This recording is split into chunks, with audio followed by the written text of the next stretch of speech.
Le cosiddette procedure di raffreddamento non sono andate a buon fine e i sindacati proclamano un giorno di sciopero. L'avvertenza riguarda il licenziamento dei lavoratori di Girgenti Acque e Idortecn. Il documento che annuncia lo stop porta la firma delle organizzazioni provinciali di categoria della CGIL, CISL e UIL. Lo scorso 18 luglio le sigle sindacali, si legge in una nota, avevano chiesto alla prefettura di Agrigento di esperire il tentativo di composizione della controversia. Poiché, scrivono ancora, sono abbondantemente passati 7 giorni previsti dalle norme e tenuto conto che il Palazzo del Governo territoriale non ha convocato le parti, si ritiene la procedura conclusa negativamente.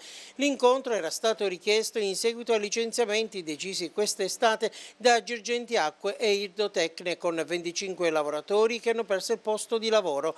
Le motivazioni addotte dall'azienda sono note, si sottolinea nel documento diffuso dai sindacati, e cioè la riduzione della tariffa applicata dall'ATI e l'immobilismo che riguarda oggi alcune grandi opere che avrebbe dovuto realizzare il gestore, come la rete idrica di Agrigento. Alla fine non è stato possibile ricomporre lo strappo e così il 25 settembre i lavoratori delle due società si fermeranno per un intero giorno, mentre in mattinata metteranno in scena un sit-in di protesta all'ingresso della prefettura di Agrigento.